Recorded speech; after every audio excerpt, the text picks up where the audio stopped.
Welcome to the Plant Cunning Podcast, where we explore our relationship to plants, other people, and the mysteries of nature. Coming to you from the high Allegheny Plateau in central New York. We are your hosts, A.C. Stauble and Isaac Hill. Okay, so today on the Plant Cunning Podcast, we're honored to have Dr. Christie Smirl on the show. And Dr. Christie is an Ayurvedic practitioner, yogi, and we're really excited to talk with her about Ayurveda and mental health and spiritual health. Dr. Christie Smirl, how are you doing today? It's an excellent day today. It's been a very interesting week, but a productive and good week. How about yourself? Great. Likewise, yeah. Been a wild week, but yeah, like you said, lots of accomplishments too. Yeah. So. Yeah, so you're calling in from California? From California, yes. Nice and sunny here today. Nice. Yeah, it's winter time now, really. Got the wood stove fired up, but it's nice and sunny. I was just throwing the ball with the dogs, and they were loving it. So yeah, good to get some vitamin D while you can. Yeah, absolutely. Yeah.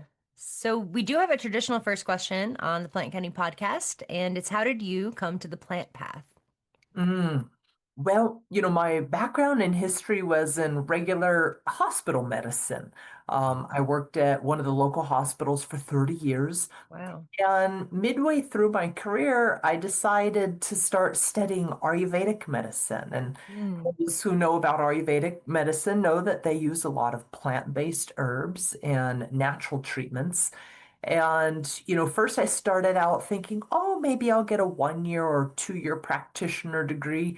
And so I kept asking my teacher more and more in-depth questions about herbology. He was like, you might need to go further. So I ended up getting my doctorate degree, which had a lot of heavy focus on herbology and treatment with natural plant-based remedies. And I absolutely love the science of Ayurveda and how it can restore us back to our normal baseline. Pharmaceuticals, I can write prescriptions all day long, but it's just a Band-Aid typically, and it's masking the symptoms.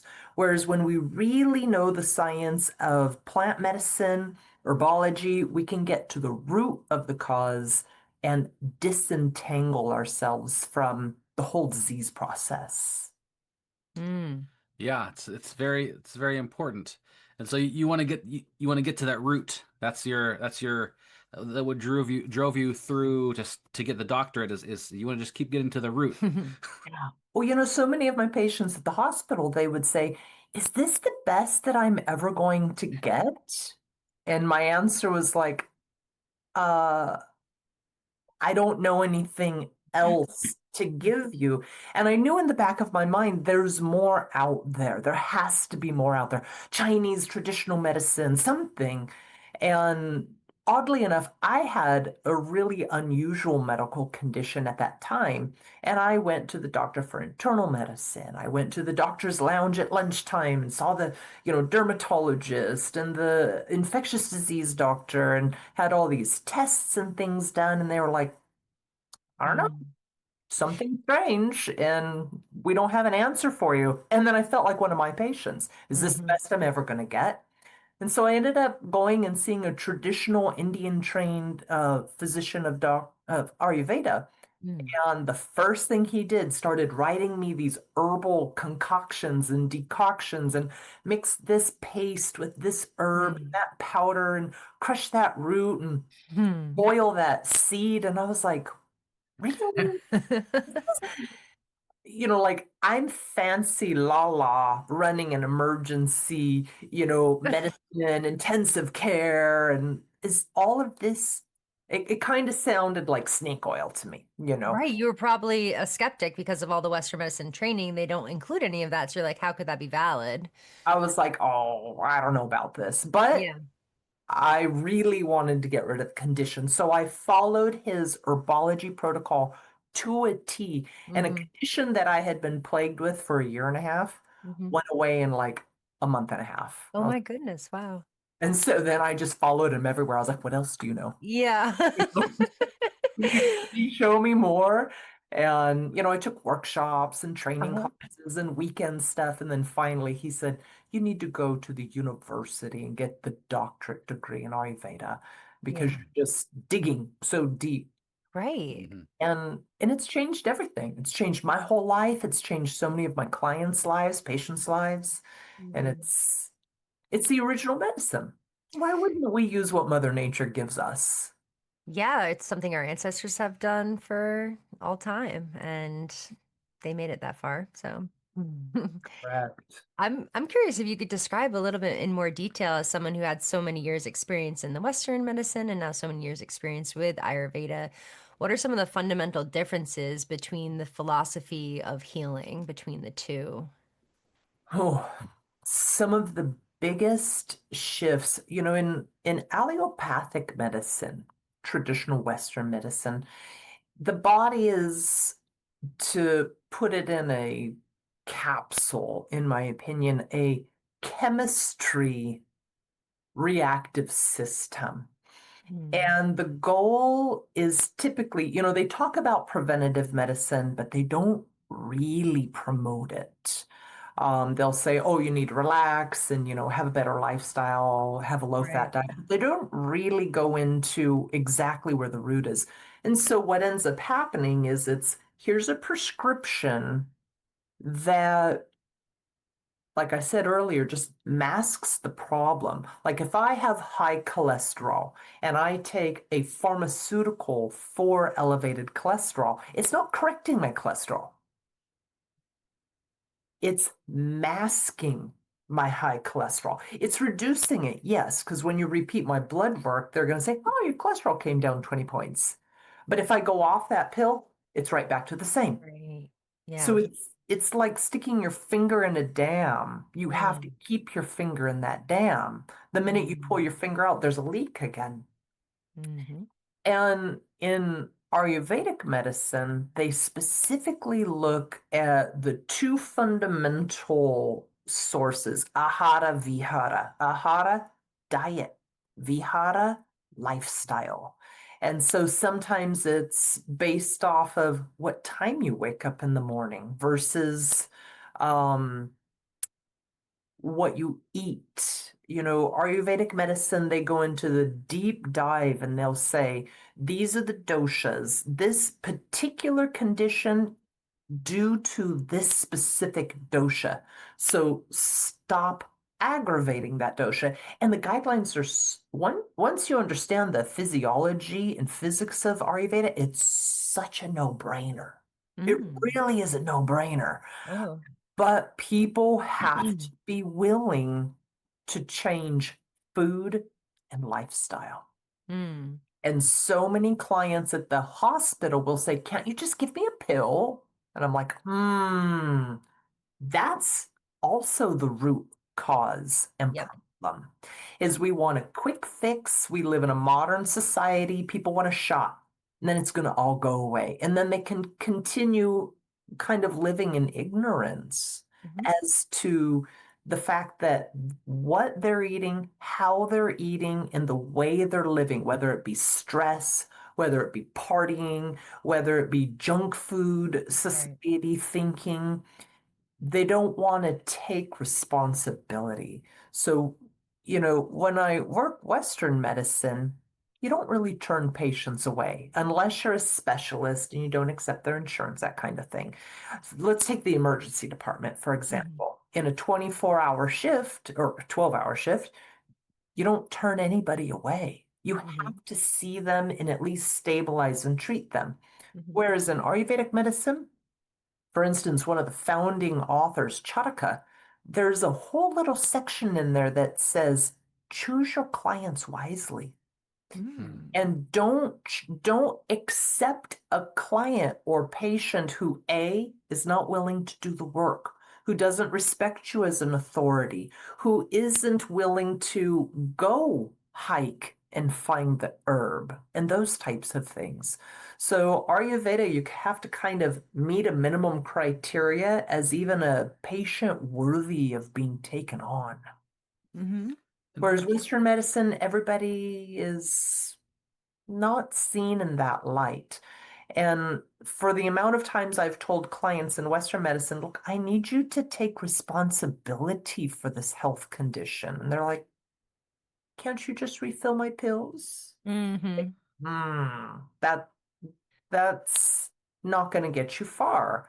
And they'll say, but my hemoglobin A1C is normal, my diabetes is under control. And I'll say, no, it's not under control.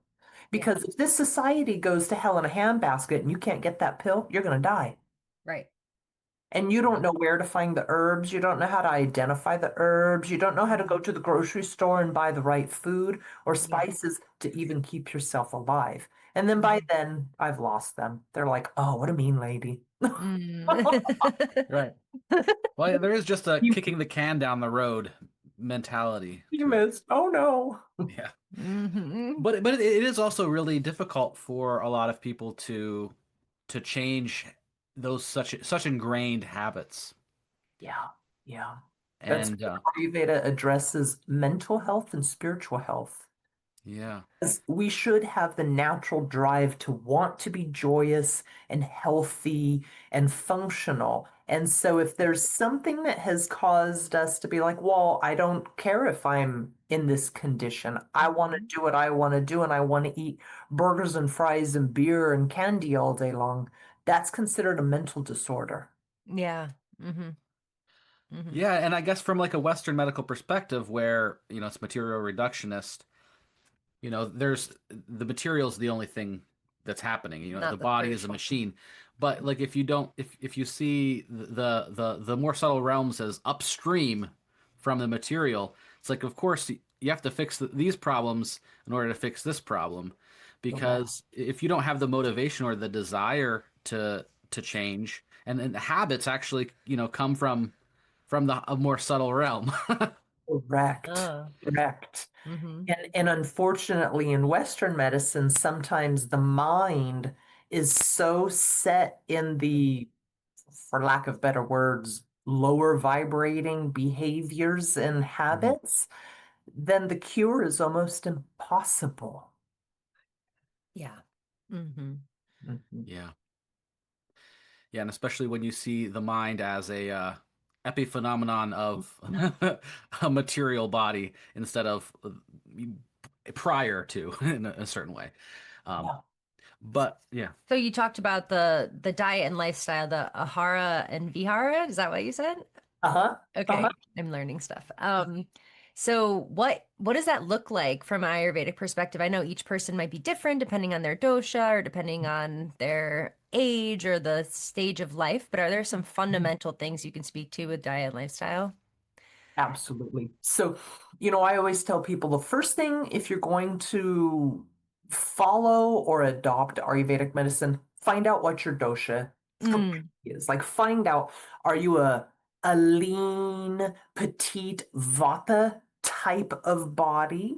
Are you a medium build, warm, little sweatier pitta type of body? Or are you more like a thick, heavy, big bone, strong, slower, um, kapha type of body? Because this makes all the difference. And then mm, I tell people, and that's just a quick quiz. I just recently published a book, Ayurveda Yoga Wisdom, and it's got like really simple quiz to take. And you're like, oh, mhm, that's my constitution. Easy peasy. And then I tell people, now try to isolate if a dosha is out of balance. So those three doshas, there's just three main doshas, vata, pitta, kapha. So vata is air and space, dry and cold, light and mobile. And sometimes you see that in somebody's physique. mm, Whereas pitta is fire and water. So it's hot, it's moist, it's transforming, it's that agni, that fire in the body, mm, warmth and circulation. Whereas kapha is earth, water. It's grounding, it's stable, it's covering, it's strength building, it's immune system. And so I just have people go through a quiz. It's real easy. Go through a quiz and say, are you sluggish? Do you have mucus in your diarrhea? Do you have a coating on your tongue? Are you hot and cranky? Are you sweaty? Are you rashy? Are you flighty? Are you anxious? Do you have dry skin, dry hair, dry nails? And very quickly they can figure out, oh, this element is out of balance in me. And then it's just a protocol from there. So Mm. let's just say, for instance, somebody has a kapha build Mm-hmm. and they have broader chest, broader features, nice smooth voice, nice beautiful complexion, wider hips, slower, nice and graceful gait and personality. But let's say they live in cold weather because cold will automatically increase kapha. And Mm. let's say that they happen to be, I don't know, let's say German ancestry. And so they like meat, potatoes, that kind of like nice, traditional, rich type of food. Then that's a kapha aggravating food source too. So then they'll say, all right, well, am I kapha aggravated at all? Checklist one. Am I congested?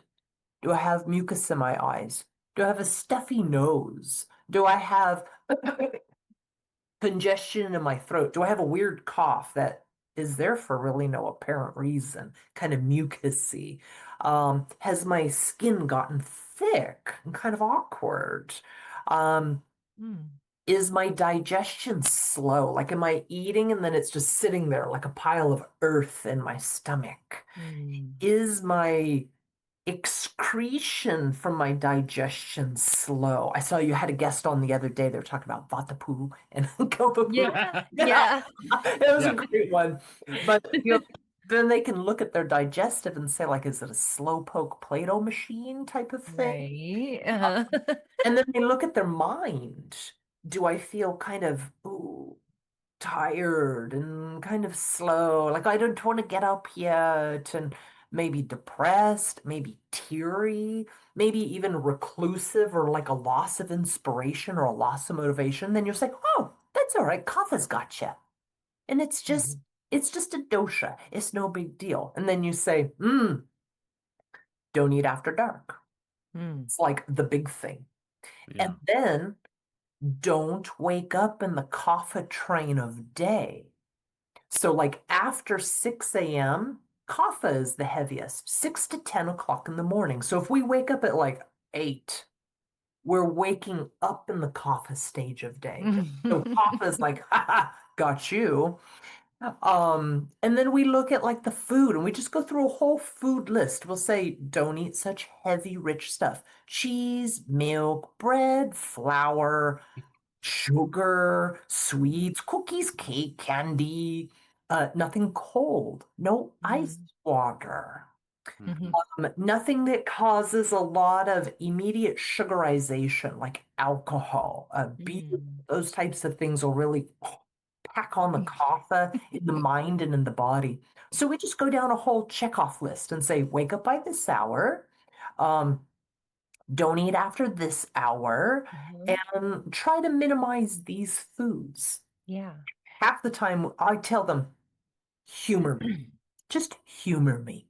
And do an experiment like you're in a laboratory for 2 weeks and don't do any of this stuff. Okay. They're like, oh, all right. And then within 2 weeks, they're like, my congestion is gone. My nose isn't stuffy. My ears don't feel plugged. I don't feel sad and weepy.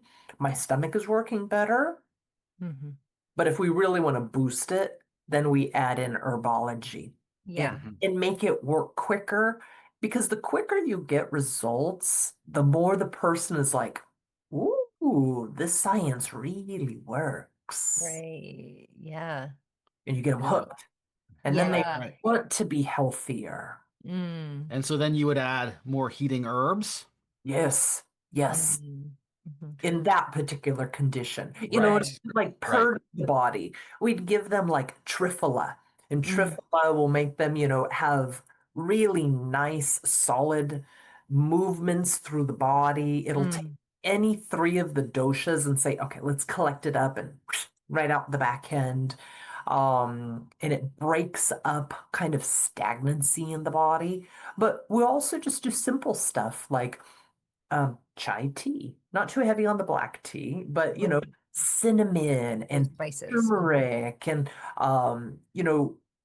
get the body warm and heated. Or we add spices into the diet, mustard seeds and cumin and just flush them naturally. Mm. One of my favorite classes is turn your spice cabinet into a medicine cabinet. Hmm. Yeah. And it is a Yeah. medicine cabinet. It can be. Sometimes we forget how powerful those medicinal and culinary herbs are, like thyme, oregano, sage for preserving meat, and then helping if you have like food poisoning and preventing infection, and then your like Cayenne. carminative spices. The Yeah. yeah, cayenne, that's like the hottest Yeah. herb that we have. Yeah. Mm-hmm. So I think a lot of people have heard of the doshas, um, and I think this has also been a very good dive into seeing how they manifest too. Yeah. But there's another tripartite division Mm. in Ayurvedic in Vedic thought in general, the gunas, and that's a very important aspect here too. So what are the gunas, and how do those relate to the doshas? So, for the Ayurvedic buffs out there, there's guna just means quality. So when we're looking at the mind, there's three gunas, but when we're looking at the body, there's 20 gunas. Mm, There's 10 and 10 that match each other. They're like opposites. So like hot, cold, Uh-huh. rough, smooth, light, heavy. So there's those 20 gunas. But when we're talking about the mind in particular, there's three what they call manas gunas, mind qualities. So there's rajas, sattva, and tamas. So some people talk about rajas and tamas like they're dirty words, but they're not. Because we're Rajasic right now. We're awake, we're moving, we're doing something productive and stimulating. And tamas is, when I rest, I go to sleep, I rest my mind.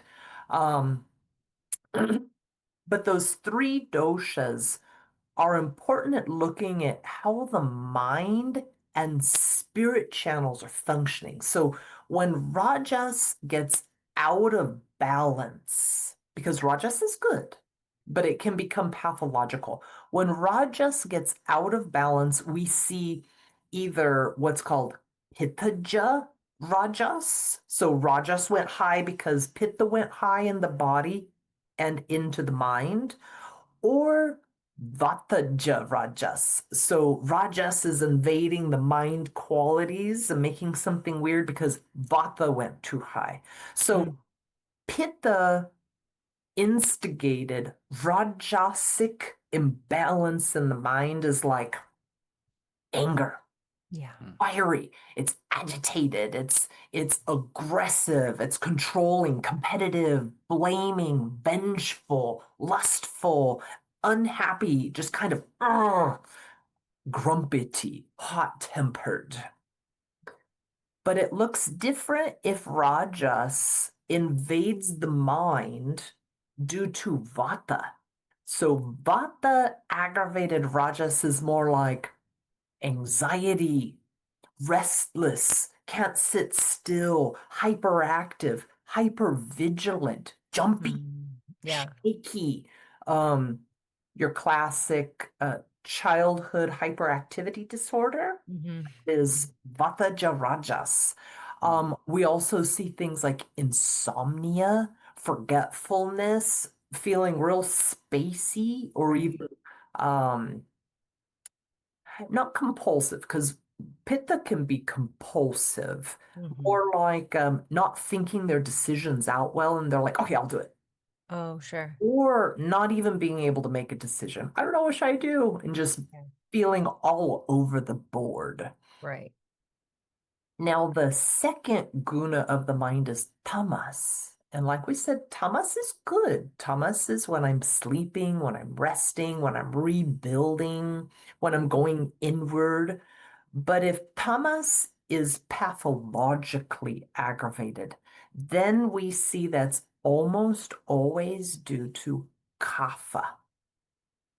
Now, I'm going to back up for 2 seconds. Mm. We can have psychological origin or psychosomatic origin. Mm. So some of these psychological mental imbalances can happen just because of a triggering event, psychology, grief. But when tamas is out of balance due to the body being out of balance, the ahara vihara, diet and lifestyle, it's due to kapha. So kapha aggravated tamasic imbalance, we're going to see things like, oh, my mind feels so dark. My mind feels uninspired, unmotivated, depressed, sad, tired, oversleeping, hoarding, feeling just in general like not wanting to do anything. Yeah. Sometimes people start sleeping 10 to 12 hours a day. They start overeating. And this would be a tamasic quality due to that physiological doshic problem.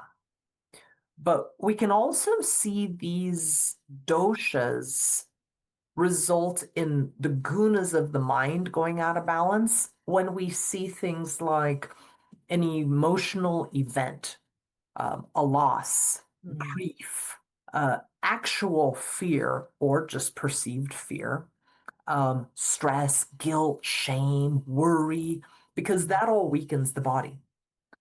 So, for instance, like when we're in fear, we are triggering the sympathetic nervous system to say, oh, something's really wrong, even if it's just imagined fear. And so then the sympathetic nervous system says, we might have to run, fight, flight. Maybe we have to fight. So hijack the blood flow from the gut and shove it out into the muscles so we can, fight or flight. And so then the gut gets slow, the digestion gets strange, the nervous system is on high alert from that epinephrine, norepinephrine, cortisol goes up, then we get inflammation, and we know inflammation causes all sorts of problems. Or we see things like worry warts.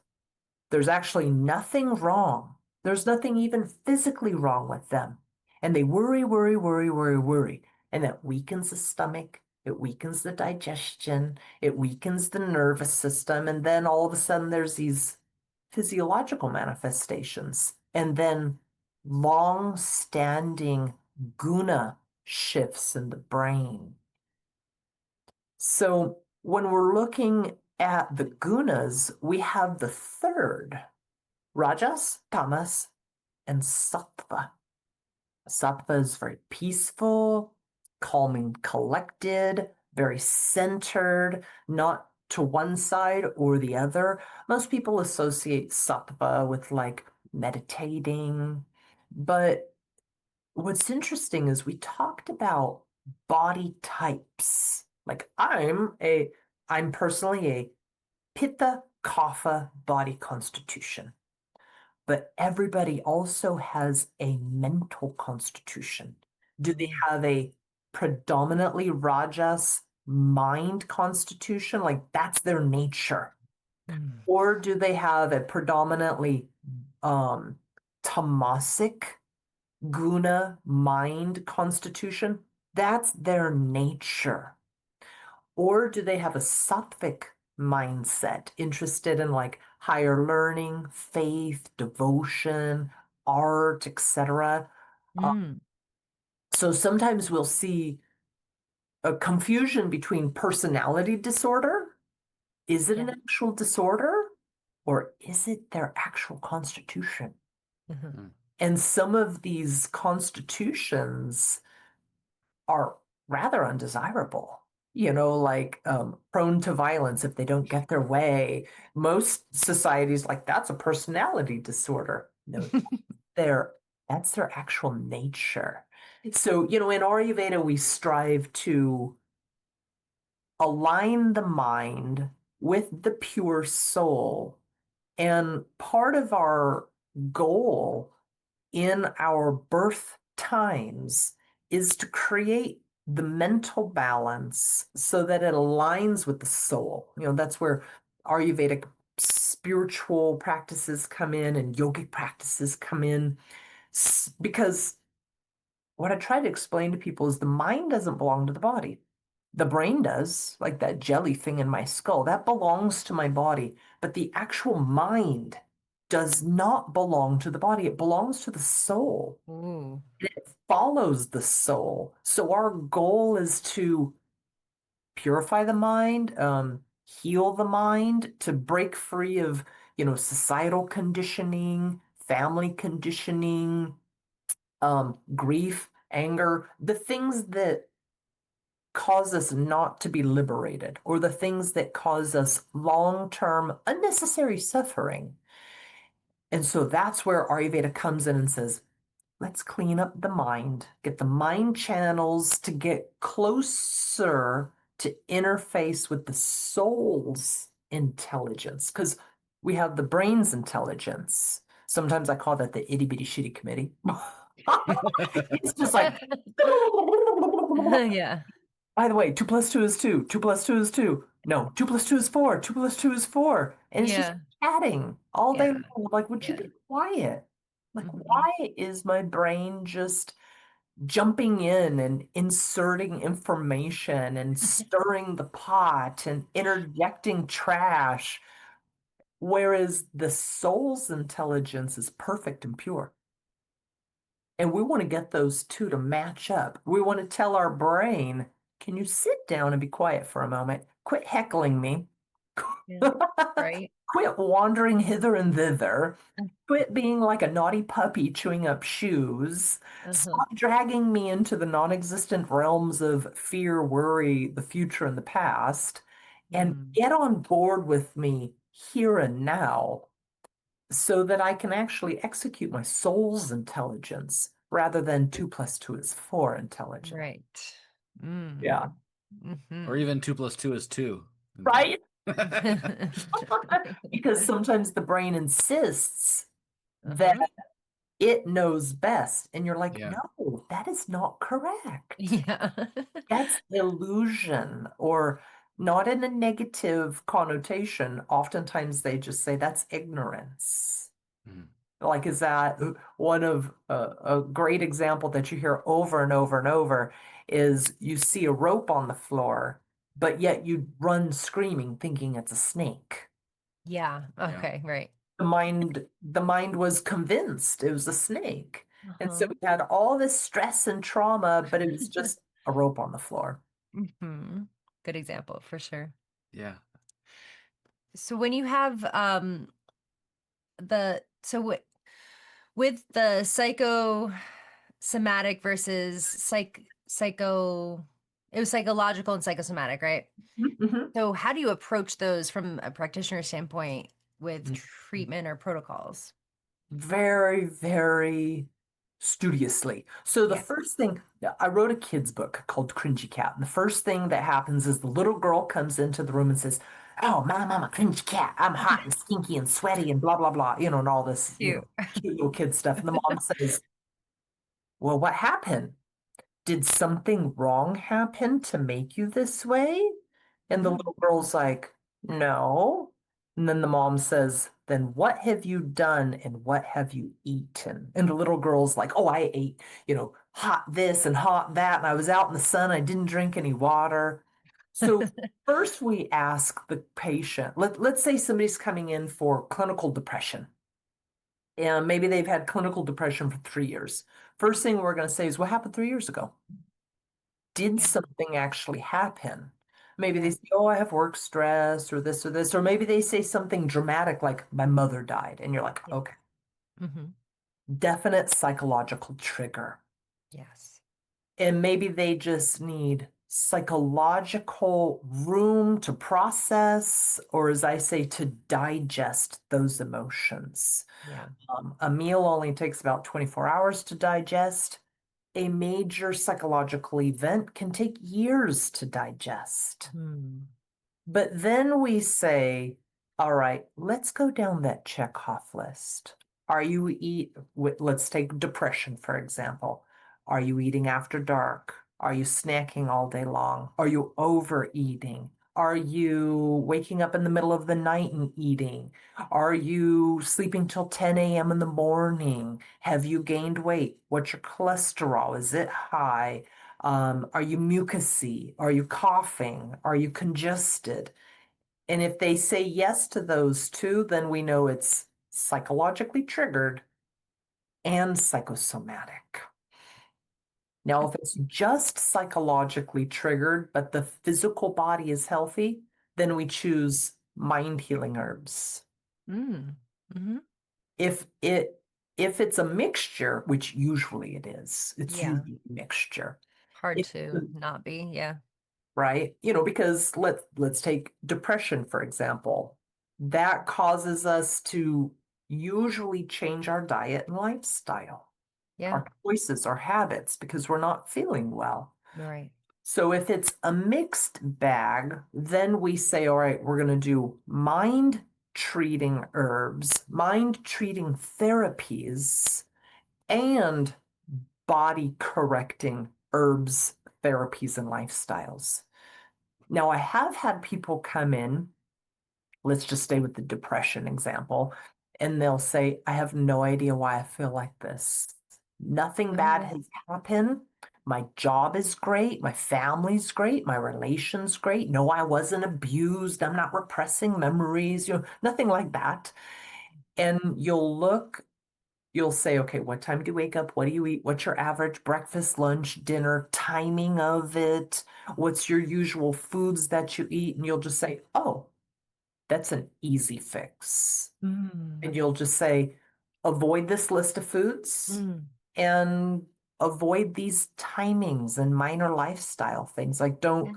don't overeat at lunch and then take a nap for 2 hours, right? Yeah.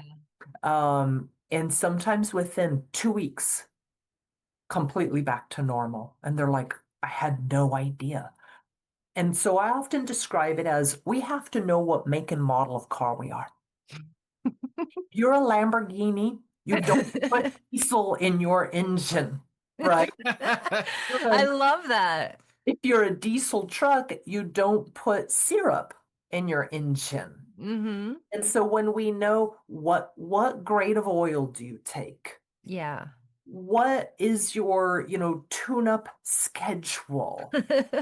Are you a classic car? You just need a little extra time to warm up? Mm. To a brand new electric hybrid car of some sort? Sure. And so if we know what our body make and model is and what our mental make and Mm. model is, what those gunas are, what the doshas are, then we have a lifelong owner's manual. And we're like, oops, that's the wrong grade oil. No, that's the wrong grade fuel.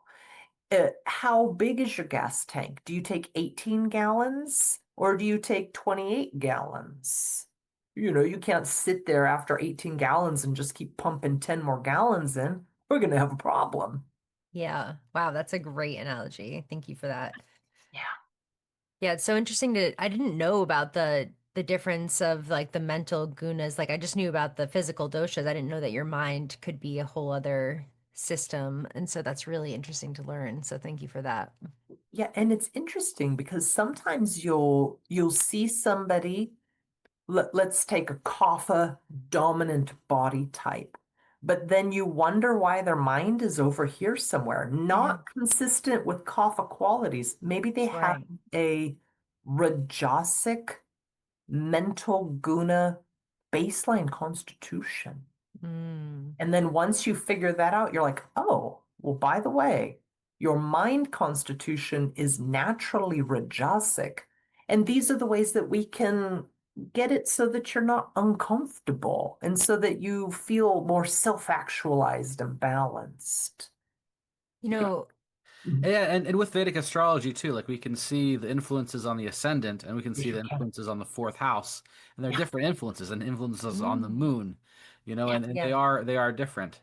Yes. And you often see like I'm a little bit more Kapha Mhm. Pitta, but my mind is definitely a little bit more Vata, you know. Mhm. Mhm. And they're Uh, and that, you can see it with a lot of other people too. The difference between like how their mind functions and how their body functions.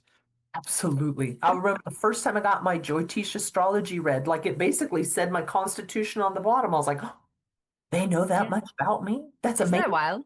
These are wild. But then they're like, however, your mind Yeah. is this influence. I was like, very true. Yeah. Yeah. So I'm thinking about this amazing analogy of like your body as like the car and the make and model and the how many gallons of gas do you take and all the things. So it's a lot easier said than done to like take care of a car or a body. You know, you mentioned how sometimes you can just give people a list of foods to avoid and the times that work best for them to eat and all of these things. But sometimes it's really hard to implement that, and not everybody can like follow that plan to a T. Like they're rushing to work and they can't let that car warm up for the right time it needs. So I'm just so curious always with practitioners, like how do you introduce these sometimes like monumental changes to a person's life that are going to help them and make them feel better, but they could be resistant to it or they're just in the habit. How do you start to like break those habits, change the habits? It's so important. So usually within the first 1 to 2 visits, I'll say, this is my hashtag perfect world for you. Nice. Okay. The closer you can get to it, Yeah. the better you're going to feel. Mm-hmm. If you can implement 2 items off that list this month, Mm. that's success. Okay. If you Nice. can implement 50% of the things on the list in 3 months, that's success. If you Nice. can do 100% of everything on this list, then you don't need me anymore. Okay. And sometimes people will say, I don't have time. The classic, I'm too busy. I have to get up. I commute 3 hours, this, that, this. And I'll say, I'm going to say something that might feel uncomfortable. Mm. And I'll tell them, Ayurveda would say your lifestyle is diseased. And that Oh, is the root of your problems. oh, yeah. Or succumb to the disease of modern living. Hmm. And then they'll say, things like, I don't have time to cook. And I'll say, all humans should be able to cook for themselves. If you can't even meet that daily checkoff list of cooking for yourself, then it means not that you're a bad person, No. you just have a diseased lifestyle. Yep. And something has to give. And then I'll just say, maybe just sit on that for 6 months and thinking about it. And, Mm. I'll say, everybody has 24 hours in a day. And I'll say, do you have time in that 24 hours that you can firmly recognize as wasted time? Mm. Okay. I'll say, one of the biggest classic wastes of time. How long are you on your phone for non-business related activities? Yeah. Mhm. Whether it's playing Candy Crush, whether it be doom scrolling on social media, whether it Mm. be, just looking at nonsense or following world affairs that really don't make an impact by watching and witnessing. And I'll Mm. say, if you can tell me that you waste at least 1 hour of time a day, then you can't say you don't have time. You've chosen to squander time for this irrelevant activity instead of doing something more fundamental like cooking your dinner and packing your lunch for the next day. And Yeah. that's hard to swallow sometimes, but it's the truth. Yeah. Yeah. It's the truth. And it is sort of that like that mental that like yes, you have a physically demanding job in a modern world and we're faced with constant distractions, but really it's not a physical problem that you can't cook. It's like a mental problem because you can't get over that hump of feeling like you have enough time to do There's so. I tell them it's just about finding the priority. It's about chewing Mhm. on the idea like, could I give up that hour of doom scrolling? Yeah, Would it really, if they can illuminate in their minds like this is really going to make a difference, then right. they'll do it. But sometimes the mind has to be treated. Yeah. Because we know that too much screen time causes elevated blue light influence. It jacks up the melatonin in the brain. It changes the way the pineal gland is functioning. It changes the emotions. It changes the response time of that person. Big time. Anytime we're talking about mental anything going on, one of the first things that I recommend for people is do your business on your phone and on your computer and turn it off. Turn it Yeah. off Right. because it is a insidious source of vampiric energy. You're And the so quicker right about we it. realize it, the better off we are. Yeah. Yeah. Oh, after spending like a day on the computer when I just have to get a bunch of computer work done, I feel like half a person. Drained, Yeah. drained. And we take a look at other things in Ayurveda, like when's the last time you treated yourself like an animal or plant, just went and sat in the sun, got some Mm. full Yeah. Yeah.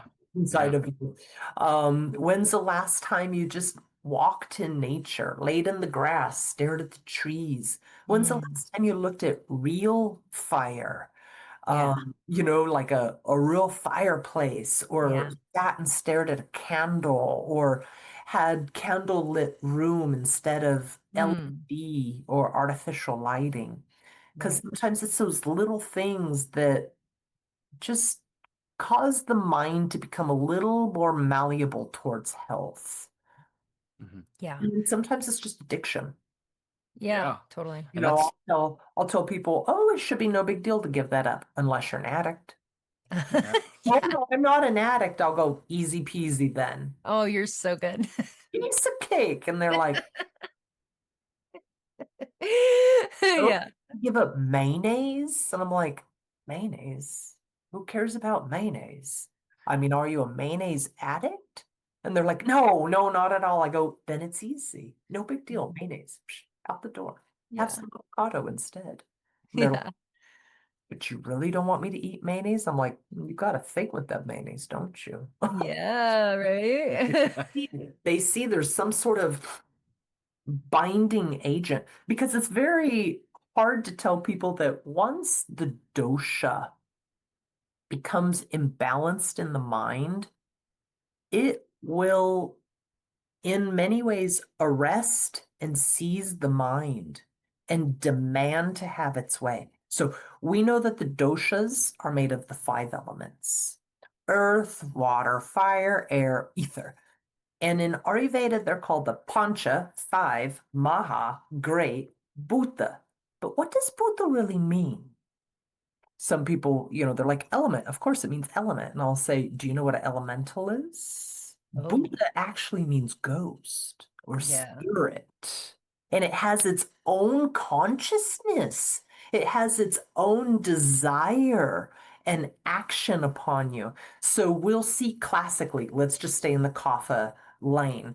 Let's say kapha body, a little bit of a tamasic mind to begin with, eating kapha food, doing kapha lifestyles.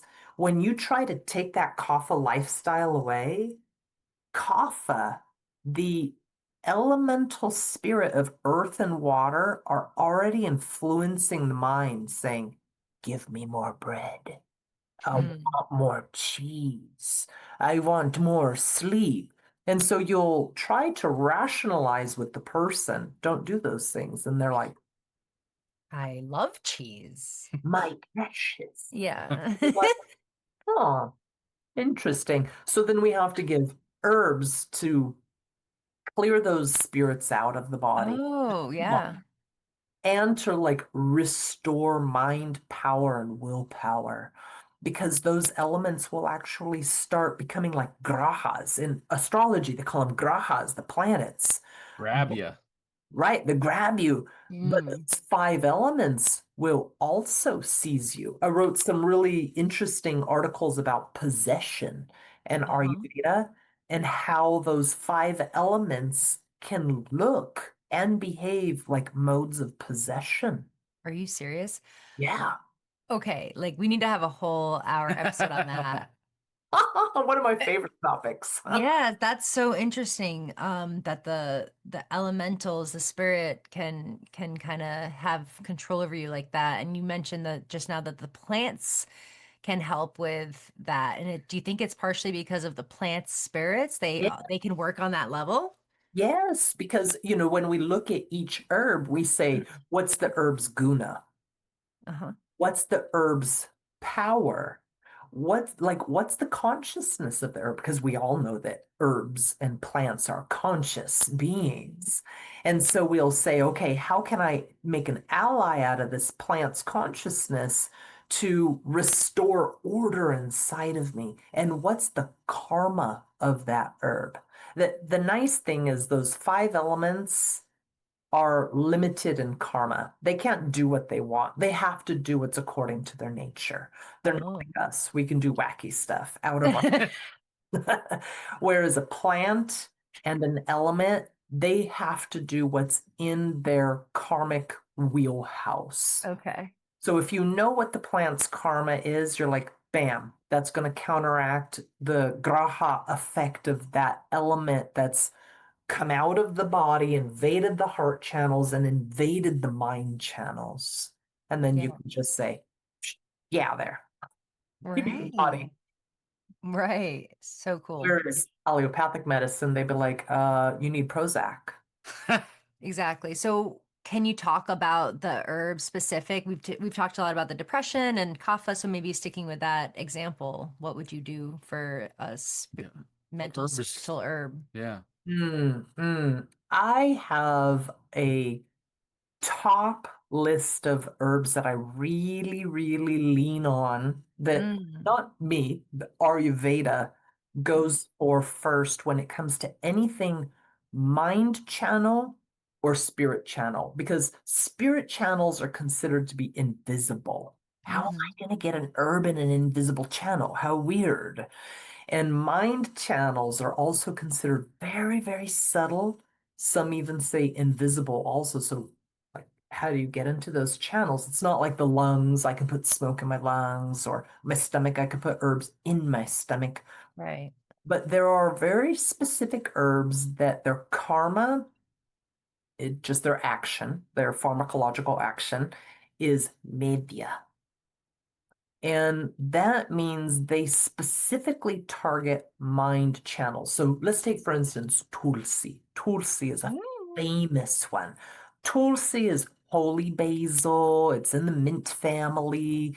What's the botanical name? Osamum. Sanctum. Sanctum. That's right. That's right. So we know that it's virya, it's power, it's warming. We know that it's karma, so it's dictated action, medya. It goes into the mind, it connects the body and mind together. Because sometimes the body and the mind are offline. They're not functioning properly together. When we take Tulsi, for example, it's also specifically given in Ayurveda to clear emotions out. We talked about indigestion of emotions. If I've got stomach indigestion, I take, maybe triphyline, purge my gut out, oh, get all that out of there, sit on the toilet, and it's over. But in the mind, it's such fine channels. How do we digest emotions out of our mind channels? Tulsi is phenomenal for this. Tulsi is also interesting because it functions with all three doshas. It has an effect on kapha, vata, and pitta. And so it balances any mental gunas that are out of balance, either rajas or tamas. It also at the same time targets the digestive system where maybe those doshas are invading unnecessarily. But what's also interesting about Tulsi is it is what they call anti-crumigna. And krumi are invading organisms, bacteria, viruses, parasites. Some Ayurvedic spiritual practitioners would also argue entities. Hmm. If an entity is influencing the mind, then it'll purge that out as well. Ooh. But that's up for debate. It depends on who you talk to. Probably depends on the entity as well. Correct, absolutely. And also Tulsi is a blood purifier. So if the dosha has invaded the bloodstream and it's going to the mind, it helps take care of that. And then it also gets rid of other weird stuff like ringworm and scabies and eczema, these kind of like invading issues. But Tulsi is fantastic. It grows wild, as you already know. You can take it in leaf form. You can take it in dried tea form. You can take it in tincture form. You Mhm. can pretty much use the roots, the leaves, the seeds, and it is one of the most praised herbs in Ayurveda. So, a traditionally trained Vaidya in India who gives salutations and greetings to Dhanvantari, who is the basically the god of Ayurveda. And we know that Dhanvantari is an incarnation of Vishnu. They will oftentimes have a Tulsi plant in the entranceway of their home or over by their Dhanvantari or Vishnu or Krishna Murti or altar area because they consider it just such a healing ally that everybody should have it. Um, when I was in India one time, I was there for like 24 hours only, and I, of course, got really, really sick. High fever, coughing, all this stuff. I was like, oh my gosh. So I went down to the local pharmacy, and he gave me all these bottle elixirs. It was Tulsi cough medicine. Took Oh, care of my fever, took care of my upset stomach, took care of my worry, took care of the mucus. I was like, Tulsi is the best ever. yeah, it's magic. I love it. Yeah. Hmm. So Tulsi is top of the list, one of the top of the list. Hmm. Another incredible mind healing herb is Brahmi or Bacopa, Bacopa monnieri. We know that's the figwort family. The other name for Brahmi is Sarasvati. And Hmm. Sarasvati is the goddess of learning and knowledge. They also call Brahmi Smarani. Smarani is the goddess of memory. Hmm. So Brahmi is great because you could use the entire plant, the roots, the leaves, stems, the seeds, the flowers, and it's considered a little bit cooling. So it's got different properties. So when we look at it in particular, it is excellent for restoring memory, mind body interfacing, just like Tulsi. It's incredible for mood swings. It also clears out and digests old, I call it just emotional debris. Sometimes we're over the event, but there's still debris in there. It Yeah. is said to restore intelligence, not 2 + 2 = 4 intelligence, but soul's intelligence, because we get the mind channels cleared out, and so then the soul says, "Thank you. Let me come in and step in and give some advice here instead." Mm. Brahmi is great for sleep when we have like rajas and insomnia. And it's also great for things like motivation when people are kind of tamasic and low and unmotivated. What's also interesting about it is it treats depression, but at the same time calms and grounds the mind. So it's not sedating and it's not an upper. It just restores full balance. And one of my favorite indications for Brahmi is Unmada, insanity. They give it for all patients who exhibit insanity. Um, Sometimes you even get what's called the cone treatment. They put this big cone on top of your head. It looks kind of like a chef's hat, and then they pack all the different mind healing herbs and oils Oh. into the cone. It just sits on your head like a big mud pack. Oh. Brahmi is one of those. for sure. Oh. But, usually you could drink it as a tea, you could take it as a tincture, you can take the fresh leaves also, but it's so widely usable. It's also great for growing your hair in nicely. It's great for cough and cold and fever, great for digestive disorders, but it's top pick for mental imbalances, guna mind imbalances. Mm. That's wonderful. Those are two amazing herbs. Mhm. Yeah.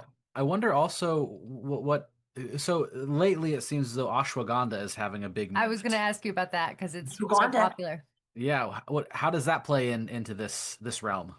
Ashwagandha is so important for mental health because we see in our modern world, people are on frizzle fry mode. Mm, They're stressed out to the max, they're inflamed, they're running around, they're stretched too thin, they're worried, they're fearful, they're all over the place. And ashwagandha, when we look at it, some of its background you probably already know. Let's see if I could pronounce the words right. Withania somnifera, Yeah. something along those lines. I'm not Yeah. really good with my botanical names, Mhm. but Withania means scientist, and Somatheria is sleep inducing. So recently there's been a little bit of bunk news on ashwagandha that it causes sedation. mm, Some people, it is very calming. And are you sedated or are you in your normal state of calm? Right. mhm, Um, but we give it for sleep. We give it for insomnia. We also, one of its names is Balia, which means strength. Yeah. yeah. So we give it to rebuild the body, rebuild the immune system, rebuild, muscle loss, or to ground the nerves if the nerves have been firing a little too hot Mm. and agitated. So it its specialty is that it calms rajas. Mhm. So whether it's vataja rajas, vata aggravated agitation of the mind, or pitta aggravated rajas of the mind, it brings those two down and corrects that dosha imbalance and guna imbalance in the mind. Mm. Um, it's it's really important for nervous system calming. So its quality, it's more covering and not necessarily cooling, but calming. So when we look at it, it's great for sexual virility. It's an aphrodisiac, but at the same time, it causes substance building for fertility. But when it comes to the mind, it's a phenomenal tonic. During the day, it should bring extra energy, extra grounding, extra sense of contentment and calmness. Whereas at night, particularly if you combine it with like nutmeg and a Yeah. little bit of turmeric, golden milk, then Mhm. it is more sleep inducing. So sleep is better, sturdier. Um, it's one of the top prescribed herbs. In my doctorate program, I finished something like 5,000 clinical training hours, and ashwagandha was out the door every day. Ashwagandha, ashwagandha, ashwagandha, ashwagandha. The only time we don't give ashwagandha is if somebody is dramatically depressed Mm, and kapha aggravated, like if they have a big, thick tongue coating and they're depressed and weepy, ashwagandha might be like a wet rag on them. mm, Maybe they'll use it in 3 months to mhm, restore balance in the mind, but not when they're acutely kapha aggravated. mhm. Yeah, Mhm. ashwagandha is phenomenal. Just Yeah. Yeah. We have to process ours that we grew this year. Mhm. That's the hopefully we'll do that today. Yeah. nice. Yeah. I'm Well, I've got excited. some in the backyard and it just grows and grows and grows. And I never do anything with it. I pick the seeds and I put them in the fire when we do fire mm, Ooh, rituals. nice. And then I just watch it. I'm just like, Yeah. Yeah. you're so pretty. I don't want to pick you. I know, and it's wonderful to sit with the plant too. I feel like it has this like subtle strength to it, you know. So it's interesting to hear you speak about that, like building and strengthening, you know, for muscles and bones and virility. Like it's used for erectile dysfunction, so we're literally like strengthening the tissues. And yeah, and I do find that sometimes people are averse to it if they're like too running really hot already, or like yeah, like that have that depressed kapha imbalance. Mhm. But it's so good for this time of this age of like in society where we're at, where it can just be so supportive. And I think there's something to that act of making yourself a cup of the ashwagandha golden milk type tea before sleep, you know, that self-care. I was just in a class with Deb Soul, and she's an herbalist in Maine, and she makes incredible medicine. But yeah, she's in her 60s, and so in like the Vata stage of her life, and ashwagandha is so healing for her. She makes herself that ashwagandha with a little pinch of cardamom to help her get to sleep and nutmeg to help stay asleep. That one. And then she slips in a little rose elixir, which is like a rose petal glycerin that she makes for that sweetness and the heart healing. So, So important. So, yeah. and I like how you talk about and how other people make sure to incorporate these things like a ritual for yourself. Yeah. If you can, like sit with the plant. Yeah. Like hang out with the plant. Hi, Yeah. plant. How are you doing? Make a relationship with the plant. Like if I want help from a friend, let's say one of you has a very important skill that I would benefit from, and I'm saying, can you help me with this skill? Hmm. Like I'm gonna become your friend first. Like have a relationship. I'm not just gonna be like, I'm gonna take that herb, right? Yeah. Yeah. So when we make a friendship with the consciousness of that herb, Mhm. then we have, I believe, and also Ayurveda says, a higher therapeutic effect. And so even if we don't have the plant with us, let's say it's a bag of herbs and we're putting the powder in to make it a nice ritual to take the time to make the tea and to thank the herb and say, thank you, ashwagandha, for this, offering. And just because it's in powdered form doesn't mean it doesn't still have consciousness Mm. because it still has a karma on us. Yeah, Mm, definitely. that's a good point. Yes. Yeah. Hmm. It's like pot. Just because it's, picked and dried doesn't mean that its consciousness isn't working in your consciousness after you burn it, right? Yeah, definitely. Yeah, And for so sure. when people recognize, like, this is a plant ally I'm working with, Yeah. get to know the plant a little bit. Why am I doing this? Whereas you don't see that in so much in the modern world. People are like, don't you have it in capsule form? Can't I just pop it? You're like, Yeah. Just one yes, pill. Hmm. can, but it'd be nice if you could kind of connect with it better. Yeah, Yeah. it would be nice. Yeah. Oh. And then there's that healing happening on a spiritual level Yeah. too. Yeah, Hmm. yeah, very important. Hmm. Well, this has been a fantastic episode. I've learned a Yeah. lot, and I really appreciate you taking the time to be on the show. Is there anything that you want to talk about before we wrap up, like where people can find you, what you've got going on, Mm. um, or just advice too? Yeah.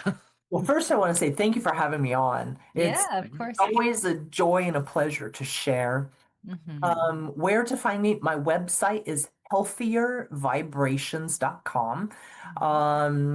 Different things that I offer. I have lots of books available. So I'm on Amazon, just Christie Smirl on Amazon. I have a Ayurveda yoga wisdom book. It's like a workbook, and you can do check-off lists. It's got all the diet, lifestyle, things like that, some herbology, and it also incorporates yoga.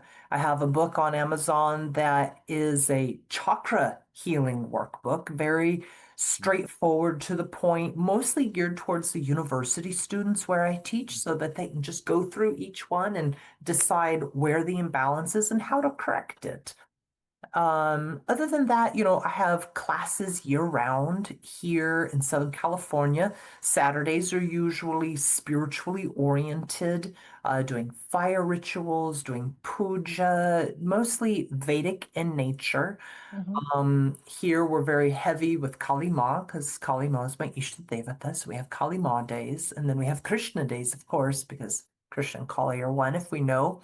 Mm.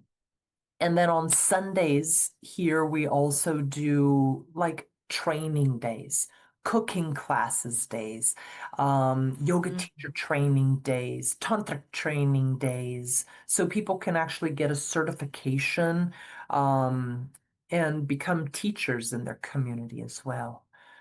And other than that, I have a bunch of music online under Do my you really? my band name. So I have music online under Christie Smirl. They're mostly Vedic healing mantras. And then my band is the Kali Dub Project, and those are also all Vedic healing mantras. Oh my gosh, I'm so into that. I can't wait to check that out. Awesome. And other than that, I'm just happy to be on here and to share. Yeah, thank you so much for being here. And I can tell that you're a teacher because you have great stories and analogies and very concise. I feel like we could just, yeah, we can learn a lot from you. So thank you. Thank you. Cheers.